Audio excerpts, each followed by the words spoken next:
It's time for game night. A look at all of the high school football games set for this weekend across the central Susquehanna Valley. Hello and welcome to week 2 of our Game Night Football podcast. I'm Daily Item Sports Editor Kurt Ritzman. I'm joined by Todd Hummel. So what jumped out to you from week 1 of the high school football season? Occasionally I like to point out when I'm right. And Danville and Shamokin was the most interesting game of the weekend last week. No, I saw Selinsgrove and Lewisburg last week. I was pretty impressed by Selinsgrove. They look to be improved from last year, kind of a different kind of offense, more reliant on the rush. Danny Schock looked improved. The offensive line looked improved as well. Really surprised about how easy it was for Southern Columbia on Sunday against Hammond. That was impressive. It was impressive, and I think after watching it, I don't think that Hammond was prepared for the level of competition that Southern Columbia was going to bring. They are going to certainly get a much bigger physical challenge from their opponent Saturday night, which will be Mount Carmel. Warrior Run was impressive last week. Hoyt Bauer, top 200 yards on the ground. Remington Quarterman threw two touchdowns. Plus, obviously, the defense played well, too. It was a shutout. They get Milton this week. They should be 2-0. They should probably be 2-0 heading into next week. There was one more thing I wanted to hit, and of course it slipped out of my brain. I have 2 things that I thought were impressive. Millersburg, can't forget about the Indians because we won number 1. I don't know how I forgot that. You think breaking a 31-game winning streak would stick in my head a little bit more. But, I think the most impressive thing about that, though, is, last year their offense, they rolled up some yards passing the ball, but they really struggled running the ball and anything actually on both sides of the ball that had to do with their line. And, maybe the most impressive thing against Nativity was them rolling up all those yards on the ground. What Chase Crawford had almost 180 yards rushing and almost 90 yards passing, so that was an impressive performance by them. What I was impressed by was their defense. Yeah. After giving up 70-plus a handful of games last year, they did much better against Nativity. It's kind of a bigger step up for them. I think Pine Grove is one of the favorites in the league, so I think this is a good measuring stick to see, how much further they have to come. But, the bottom of that, if they're better than the bottom of that TVL, there's probably a couple more wins. Sure. And, Mifflinburg was impressive too. I can't count them out. They looked good in a win over Hughesville, and this is another game that this is certainly winnable this week for them with Bloomsburg. So this is an interesting week for a couple teams and a lot of some road trips this week as well. Yes, only 2 games with Valley teams playing each other. One Saturday. We'll save that one for last. That's probably the biggest game of the week. The one that we talked about, Warrior Run, looking impressive. They are headed to 0-1 Milton in a rivalry game, trying to go 2-0, like you said. Quiz, what's the rivalry? It's the Tomato Bowl. That's right. If Milton's the home team, it's Tomato Bowl. It's either Warrior Run or Lewisburg. I think it's pretty obvious at this point, from looking at some of that stuff from the Shamokin game last week, that this is going to be a tough season at Milton, and I think Warrior Run probably wins this one pretty easily. They were like I said earlier, they were real impressive running the ball with Hoyt Bauer. They didn't seem to do much with Denver Beachel, and they like to get him the ball in different ways last year, so that that's something they can keep in their back pocket for later. Riley Dalbert had his 100th pass catch in the game. So there's some weapons there at Warrior Run, and they're another team that not quite to the level of Millersburg, obviously, but where the defense is going to tell the tale if they can get some stops and stop some of these running games. I talked last week that I thought Warrior Run and Mifflinburg would had a chance to take a step forward this season, and through the first week it looks like that both of those teams are going to be pretty good this season. Yeah, let's jump to Mifflinburg. Last week, quarterback Gary DeGroat Jr. had a key interception that changed the momentum early in the second half and ran for 3 touchdowns. So he's definitely proven to be a dual threat. They're hosting Bloomsburg coming off a loss, not to Southern Columbia, but to Newman Goretti, which is the game that they got switched when Southern went down to South Carolina. I think, Bloomsburg is in that league in the Division III, probably a step behind Mount Carmel, with the favorites. I think this is a chance for Mifflinburg to beat a good team. I think Bloomsburg's probably going to be I think they're 2A. Bloomsburg's going to be in those 2A playoffs probably. They ran into a team in Newman Goretti that was faster than them on that turf. It's going to come down to Mifflinburg's defense if they can stop Jack Howell and the Bloomsburg passing game. For Mifflinburg to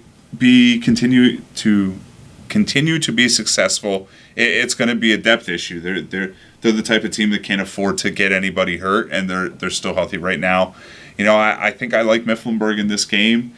But Bloomsburg is a tough opponent.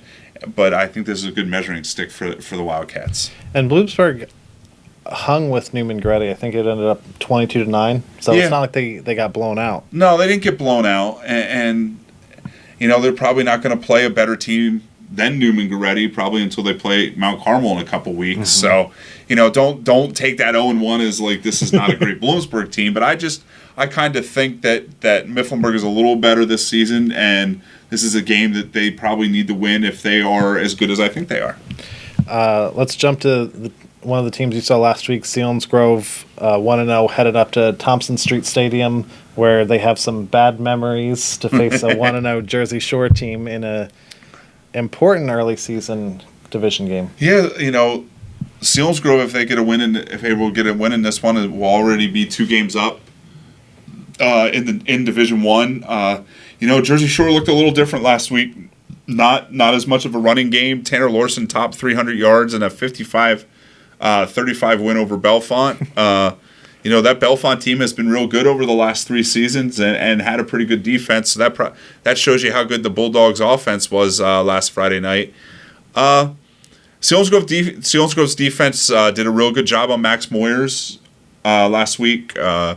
Lewisburg was not able to score until the fourth quarter. The Seals were a little annoyed that they did not get a shutout, but Nick Shedleski threw a beautiful pass to Ethan Dominic, 47 yards in the air into the end zone, dropped it right over the top of the safety.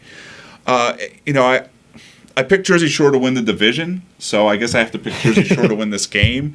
But after getting a look at Selinsgrove, I really think Selinsgrove is better than they were last season. It's going to be an interesting test. They're going to certainly have to get some pressure on Tanner Lorson to pressure on Tanner Lorson, not to give him time to pick them apart. Jersey Shore has 3 receivers that are 6'2" or taller, so that's going to pose a problem for a smaller secondary. But they're going to want to Selinsgrove's going to want to get their rushing game going. Worked real well last week. Nate Schoen had a career high 155 yards on the ground. Wow! And I talked to Nate a little bit after the game about his game against the Green Dragons. Coming out of halftime, I felt good. I felt real good. Did you they talked about splitting a lot between you and Dean on offense. Did you expect that many carries tonight, or is that kind of the way it was working tonight? It was the way it was working tonight. It's so nice having Dean also running. He's so fast and runs hard. Defensively, what are you guys trying to? It's kind of hard to, just concentrate on Moyers with as good as Shed can be. What are you guys trying to do defensively? It doesn't look like you blitzed quite as much as you normally did tonight. We did. Yeah. We did, but we just held them. We played our game tonight. The team that they played last week, Lewisburg, tough loss for them, but they have a chance to probably should get their first win on Friday when they host 0-1 Central Mountain. Yeah, talking to Coach Persing after the game last Friday, he was kind of happy to get away from Selinsgrove and the Seals 3-4 or 3-5 defense, depending on Coach Hicks's mood. And just getting away from the odd front and playing, going back to what he called a normal defense in Central Mountain this week. And I really think the Green Dragons bounce back. Max Moyer set a school record last year up at Central Mountain. It was individual single game record.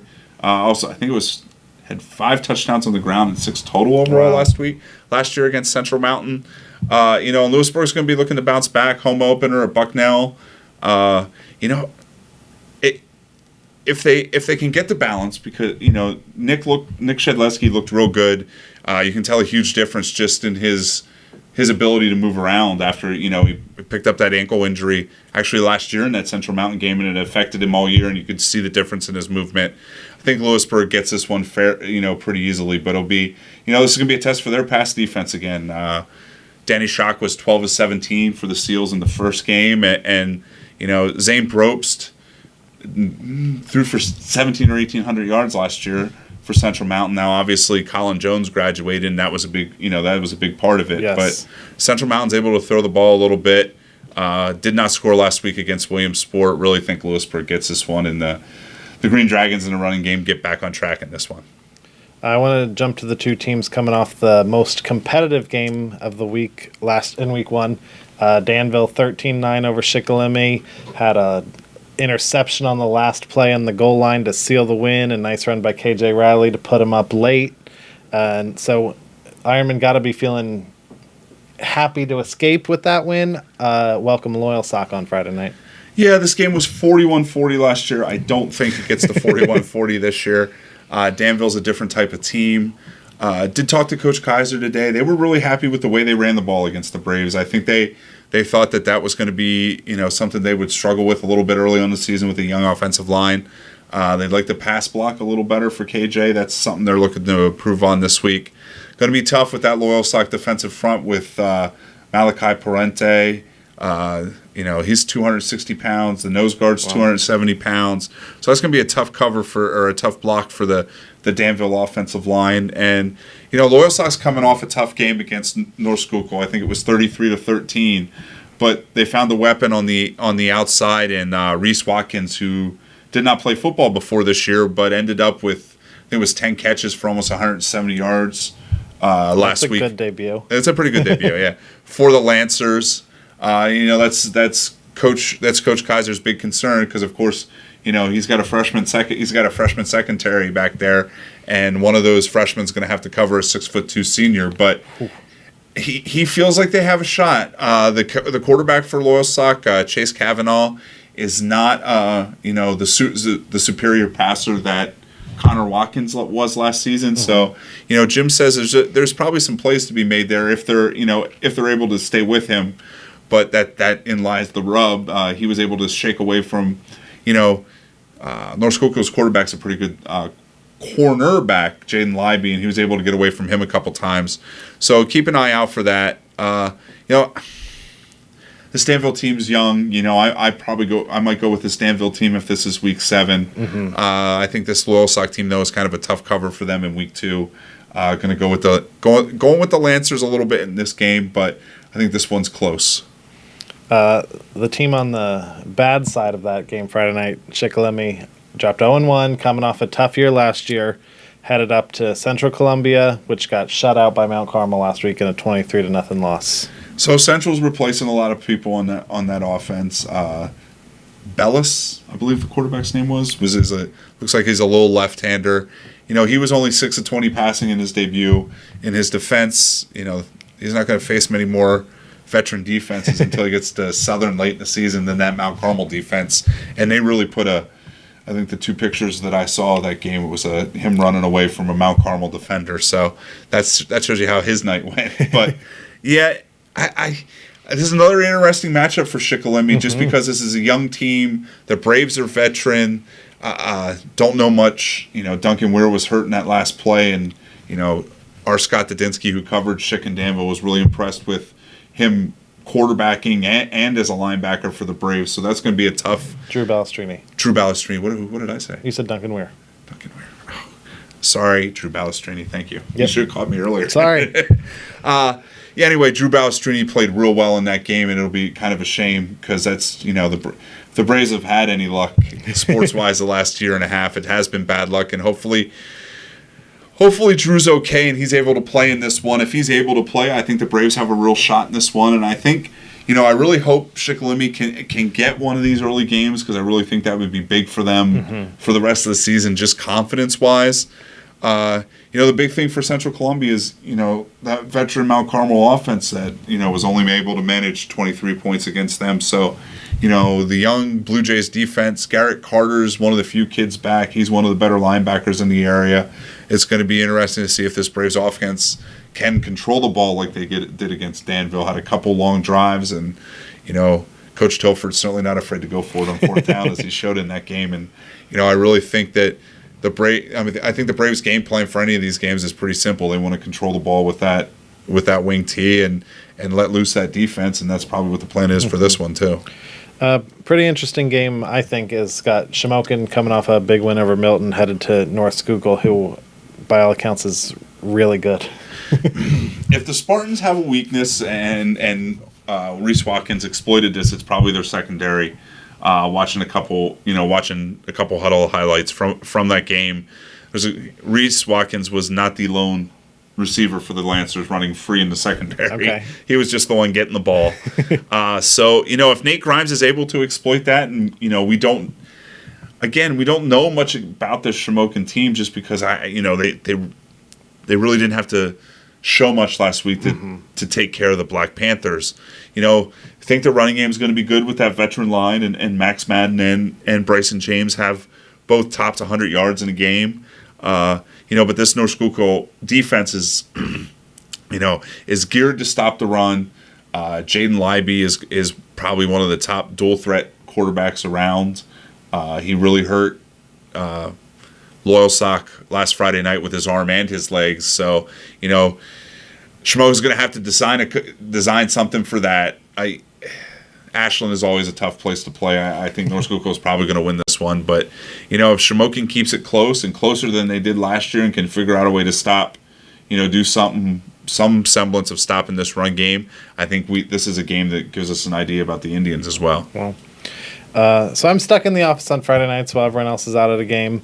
But last week, I got a chance to watch a fair amount of Midwest on TV, and Hunter Wolfley scored 6 touchdowns. I mean, only 4 counted because 2 were called back as of penalties.